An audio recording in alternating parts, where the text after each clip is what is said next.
No me enseñes a decir promesas que no he de cumplir. Gracias a usted. Gracias a ti. Gracias a usted. Muchas gracias por la No, invitación. muchas gracias por la invitación, por la Muchísimas charla. gracias. Muchísimas gracias, Lalo. Un abrazo para todos. Muchas gracias. Gracias. Buen fin de semana. Quisiese si se pudiese, me dejase, le cediese. Muchas gracias a ti. No, pues gracias por la invitación. Muchísimas gracias, por Eduardo. la invitación y pues un saludo para todos. Caminante son tus huellas el camino y nada más. Caminante no hay camino, se hace camino al andar. Eduardo, honrado de estar aquí. Gracias a ti, Eduardo. Ay, muchas gracias. Gracias. Muchas gracias. Mi piace bello,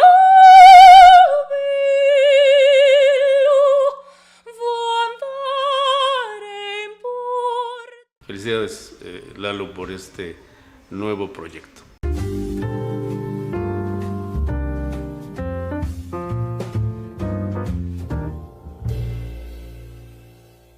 Armando Galindo, aventurero y trotamundos. A mí me da muchísimo gusto que estés en esta tarde conmigo platicando, que me cuentes precisamente tus aventuras. ¿Cómo estás, Armando? Muy bien, muchas gracias, Eduardo. Oye, pues cuando yo me enteré a raíz de que tu hermana nos dio el pitazo, nos sopló, dicen, un pajarito me contó, bueno, tu hermana me contó, Sí. tu hermana que ya estuvo aquí, Lulú Galindo, a quien le mandamos un saludote, me contó que te dedicabas o que has dedicado los últimos años de tu vida a recorrer el mundo en diferentes formas, de diferentes maneras.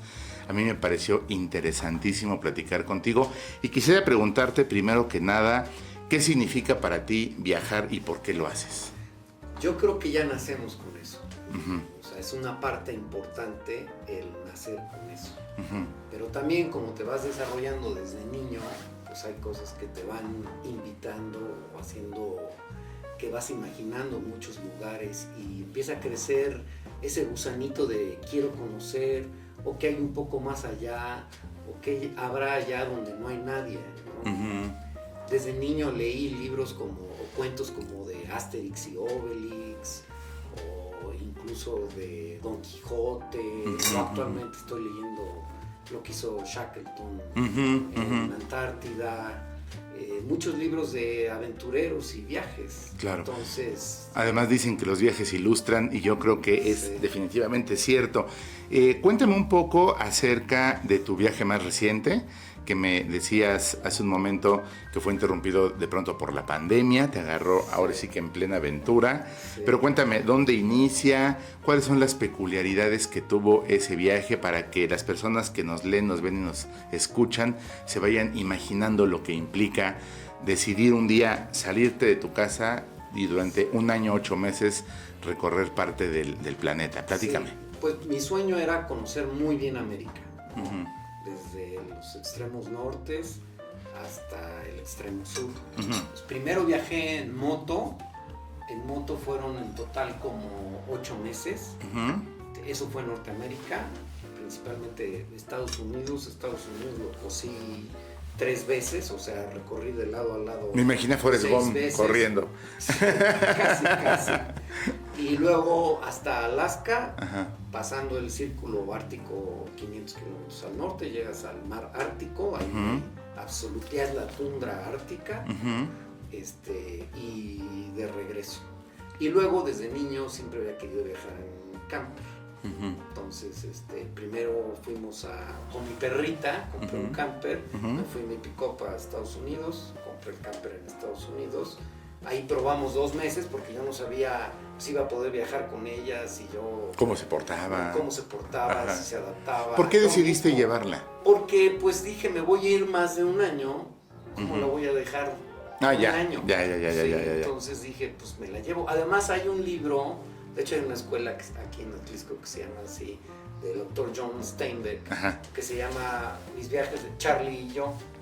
Y es un viaje de un gringo que hace un viaje en todo Estados Unidos en su camper, con su pick-up y su perro que se llama Charlie. Es un clásico de la literatura gringa. Es otro de los libros que te marcaron. Que me marcaron. Y te inspiraron. Sí, me inspiraron. Entonces pruebas en Estados Unidos hacer estos viajes, digamos, cortos. Ves que funciona y dices, ahora sí me lanzo. Sí, 2 meses en Luisiana y Texas. Fueron prácticamente 2 unos meses, algunos desperfectos mecánicos, en fin, pero bueno, fue la prueba de fuego. Que qué bueno que salieron ahí, no en medio de una selva o de un bosque. Sí, claro. Pues mira, Estados Unidos, que lo he recorrido muchísimo, tanto en moto como en camper, hay lugares realmente inhóspitos. Uno piensa que porque es Estados Unidos, pues estás uno acostumbrado al desarrollo. Y hay McDonald's por donde quiera. Pero, ¿no? por ejemplo, exactamente, pero por ejemplo en Texas está este parque muy grande natural que se llama Big Bend, que del lado de México continúa siendo parque.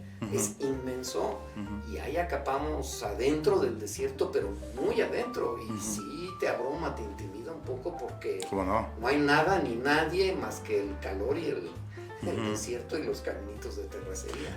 Ahora que lo mencionas y antes de que me sigas narrando tu experiencia de este último viaje que realizaste en tu vida, quisiera hacer un paréntesis en eso que acabas de comentar. ¿Cómo se enfrenta la soledad absoluta?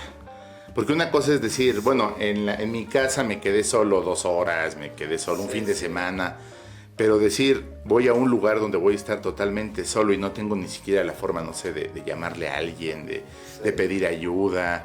¿Cómo se vive, cómo se experimenta y cuánto te hace crecer? Mucho. Digo, ya debes tener la disposición y ya debes estar hecho a la idea. Pues como mentalizado. Mentalizado, y también debes llevar una disciplina mental. Porque a veces hay lugares que sí te dan miedo o te pones nervioso. Pero si ya vas mentalizado y que tienes que superar esos obstáculos y que tienes que salir adelante y sobre todo seguir tu plan, los recursos que traes, desde herramienta, mapas, GPS, cosas de supervivencia, de primeros auxilios. Recuerdo en Perú unos caminos y en Bolivia también tan angostos. Con unos desfiladeros de cientos de metros, el camper a la orilla a punto, y realmente sentí en esa particular ocasión la muerte cerca. Sí. Porque es un pequeño error y te vas cientos de metros abajo. No, ya es, ahí te quedas. Y además no puedes ni echar reversa, ni quien te ayude. Ya pasas nada. o te mueres. Entonces debes mantener la calma, la disciplina mental y seguir conduciendo y enfocado para no cometer un error, porque sí son errores pues, mortales. Claro, claro. En este viajar y recorrer largas distancias, aunque hay lugares donde estabas totalmente solo, donde te ibas quedando, también cruzaste pueblos rurales, semirurales, ciudades, y por ende conociste a una multiplicidad de personas, de culturas, de formas de ser y pensar. Y lo primero a lo que te enfrentas es el recibimiento, ¿no? Sí. Cómo una persona de su tierra recibe a un extranjero que de repente lo ve llegar en un camper con una camioneta, con una perrita, y que viene con esta mentalidad, esta inercia de la aventura y de la curiosidad. ¿Cuál fue tu experiencia social al enfrentarte a las personas? Una regla de oro y de seguridad y supervivencia es hablar con la gente. Cuando te acercas a la gente y ellos saben que tú vienes solo, que vienes vulnerable, la gente es increíblemente amigable, y más como mexicano. O sea, los mexicanos es increíble, nos abren. Hay gente nos quieren en todos lados. Sí, había gente que me decía, oye, ¿me puedo tomar una foto? Órale. Y tú decías, bueno, pues conmigo, con el camper, con mi perrita. No, iban y se tomaban la foto con la placa de Puebla. Ah, ok. Porque les gustaba ver que la placa era de Puebla. Y no me pasó una vez, me pasó varias veces. O sea, tú arreglándote para la foto. Y no, quítate, es para la placa. Sí. Pero pues te acercas a la gente y le dices, oye, ¿dónde podré parar? Mucha gente te abre las puertas de su casa, de su rancho. O si es una plaza, un zocalito de un pueblo, te dicen, mira, estaciónate aquí que estás frente a mi casa, pásale a cenar. Lo que se te ofrezca, este es mi número, si tienes algún percance o lo que sea aquí en Perú, en Ecuador, o donde sea, márcame, yo te trato de ayudar. Entonces es muy importante hablar con la gente y con todo tipo de gente, desde policías, militares, militares, personal de turismo, comerciantes, traileros, choferes que ya conocen los caminos y por supuesto pues también viajeros, porque conocen a muchos viajeros, ¿no? Claro. Gente que va desde bicicleta, caminando, en tren, en camper, en moto, y te identificas inmediatamente. Entonces, sobre todo si vienen en sentido contrario, tú contribuyes con tu experiencia. Y ellos. ¿No? Oye, ¿cómo me fue en el cruce fronterizo? ¿Qué caminos que viviste? Y ellos a su vez contribuyen contigo. Eso, digamos, respecto al contacto individual, persona a persona. Y cuando tú, a lo mejor en el momento no, porque estás concentrado en tu viaje, en tu plan, en tus rutas, en la perrita, en comer, etcétera. Pero cuando regresas y haces un balance en retrospectiva, seguramente hay un contraste de culturas. Y dices, no es lo mismo la cultura boliviana que la cultura peruana, que la cultura chilena. Sí, muy diferente. Cuéntame un poco acerca de ese contraste, ¿cómo los observaste? Pues mira, sí, cada nacionalidad tiene su personalidad. ¿No? Por ejemplo, el contraste entre argentinos y chilenos. El argentino es muy abierto, va, te saluda, te pregunta, te invita a su casa, te hace plática, en fin. El chileno es mucho más reservado.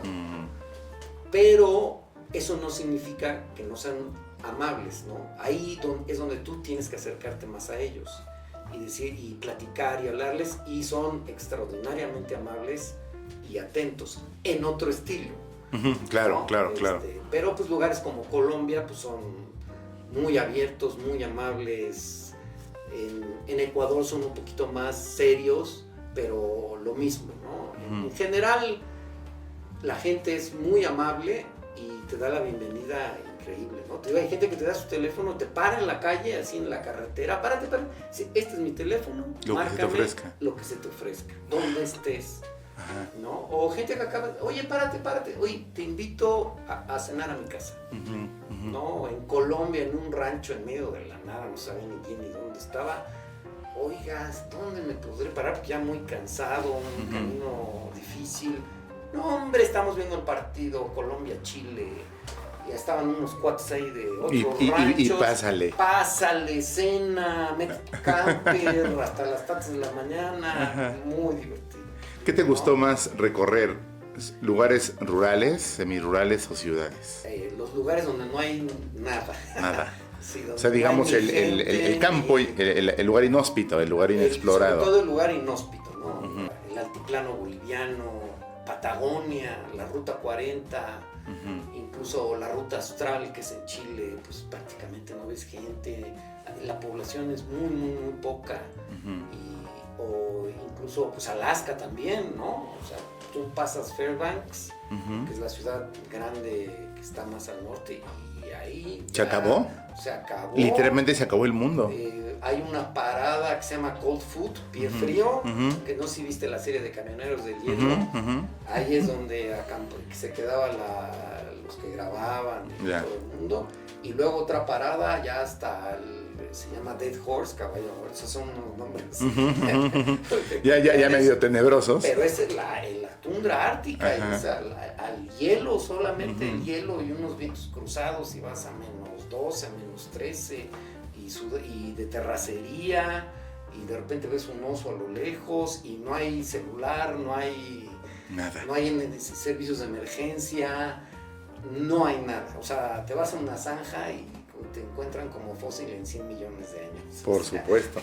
Oye, cuéntame, para las personas que nos están viendo y que a lo mejor quieren hacer un viaje, obviamente a lo mejor no de un año, 8 meses, pero que quieren hacer algo parecido, que si quieren aventurar y a lo mejor todavía no lo han hecho y tienen la cosquillita, el gusanito de hacerlo, ¿cómo se planea un viaje de este tipo? Primero, debes saber qué es lo que quieres. O sea, ¿quieres una aventura o unas vacaciones? Claro. ¿En el renglón de la aventura? En el renglón de la aventura, sobre todo preparación. ¿Sí? ¿Qué tipo de aventura? ¿Qué tantos riesgos? ¿Qué medios de transporte? ¿Qué vas a recorrer? Mucha preparación. ¿Sí? Yo algo que le aprendí a los europeos es que, porque son los que más te encuentras haciendo este tipo de viajes, es que es un plan de vida. O sea, a ellos no se les ocurre, sino que así ellos, viven.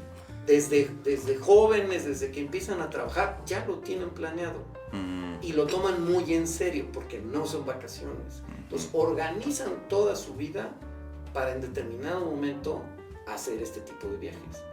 Ya sea o viejo o joven. O sea, me encontré gente, una pareja de alemanes con los que acampé 4 días en Ecuador. Iban en una combi destartalada. La señora con un bebé de pecho. Y no traían nada de equipo, lavando los trastes en una cubeta, la ropa en otra cubeta. Y ya llevaban así 10 meses. Wow. De eso a una pareja de señores franceses que habían vivido en Zimbabue, creo. Y traían un tractocamión como casa rodante que le había costado al señor 2 millones de euros. Están totalmente preparadísimos. No, pues me decía, yo puedo vivir en medio de la nada 3 meses. Traigo 1500 litros de agua, 2 generadores, Tiene en todo. fin, calefacción en el piso del camper, un camper con cocina integral. Entonces, son los extremos, pero Claro. es gente que ya lo tiene planeado en su vida, ¿no? Entonces, eso es lo que más se requiere. ¿Te planteabas el peor de los escenarios? ¿Te planteabas Sí, claro. enfermarte, lastimarte, chocar? Sí, por supuesto. Y lo que más me presionaba es que iba con mi perrita. Entonces yo decía, si me rompo un brazo y tengo que ir al hospital, ¿Qué hago con la perrita? ¿qué hago con mi perrita? ¿Dónde la meto? ¿Quién la cuida? Claro.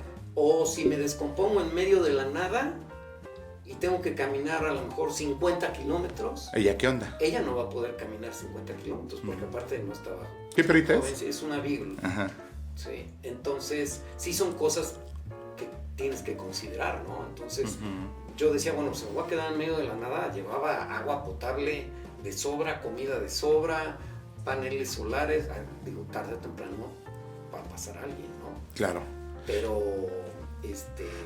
sí, son cosas que tienes que contemplar definitivamente, ¿no? Fíjate que yo pienso que hay mucha gente que de pronto se le ocurre, pues, irse de mochilero, como le dicen, Sí. ¿no? Sobre todo los jóvenes, también hay gente mayor. Y tal vez de pronto ignoran este tipo de cosas, por eso es importante que se los comentes, porque no es nada más una ocurrencia, no es nada más salirte por salirte, ni es saber qué pasa. O sea, debe haber una cierta planeación, debe haber un cierto equilibrio de riesgos, que obviamente no deben de implicar una limitante o decir no lo hago, sino decir cómo lo hago bien, Sí. ¿no? Sí, hasta de mochilero, aunque vas en ciudades y en trenes y hay una infraestructura, requiere de una planeación. Y hay grados, ¿no? O sea, tú te puedes ir a Sudamérica rodando por pavimento sin ningún problema. Pero ya te quieres meter a la jungla en Colombia, o al altiplano en Bolivia, o a caminos en la Patagonia inhóspitos, pues... Ya no es lo mismo. Ya no es lo mismo. Claro. A mí me pasó en Argentina, casi nos lleva, en Patagonia casi nos lleva al mar, a punto de irnos. Se atascó el camper en la playa y ahí la marea se va kilómetros. Y empezó a subir en un lugar que no había absolutamente nadie. Y saqué mi pala, todo mi equipo, 4x4, saqué 5 veces el camper de la arena, pero empezó a subir la arena, la marea, y a punto de llevarme. Dije, pues ya me subo, saco mis papeles, bajo a Kitty, mi perrita, y veo cómo se lo lleva el mar. De casualidad me acordé que en un pueblito por el que había pasado porque hay mucha vida salvaje natural, elefantes marinos, pingüinos, guanacos, y de casualidad era el 24 de diciembre, Navidad. Había un teléfono, de casualidad hubo un señal, me contestó la niña que estaba le digo, oye, soy fulanito de tal. Dijo, no te preocupes, ahorita mando ayuda. 24 de diciembre. Estaba como Suerte, a 20 eso fue suerte. Del pueblo, mandó un camión de volteo, se acercó el camión de volteo, mi cuerda larga que llevaba especial para eso y la que traía él no se alcanzaba. Y me decía, no puedo meter el camión porque nos vamos a quedar los dos. Le volví a marcar a la niña, me dijo, no te preocupes. Mandó a los bomberos del pueblo con una cuerda larga y me sacaron. De ahí fue la Navidad más feliz de mi vida. Qué experiencias tan enriquecedoras, seguramente has aprendido muchísimo de eso. Si alguien quisiera contactarte para que lo asesores o para que en tu próximo viaje se sume o para que le des más información, ¿dónde te pueden encontrar? En el Facebook Ajá. estoy como Armando GD, G de gato de dibujo, y me pueden mandar mensajes. Ok, pues te agradezco muchísimo por esta conversación. El día de hoy estamos grabando este programa aquí desde Sibarita, un restaurante al cual invitamos a todos nuestros escuchas, las personas que nos leen. Delicioso el aroma, la textura, la acidez. Muy recomendable. Estamos exactamente a un lado de Tribuna Comunicación, en el restaurante Sibarita, para que se dé una vuelta y prueben este café. Y a ti te agradezco mucho, Armando, por esta plática. Muchas gracias por la invitación. Y esperemos que haya una parte 2 para que nos sigas contando estas experiencias que claro. nos hacen imaginar. Es como una especie de novelas, como leer un libro, platicar contigo, y nos hacen tener ganas en algún momento de la vida de hacer algo parecido. Muchas gracias. A ti, Eduardo.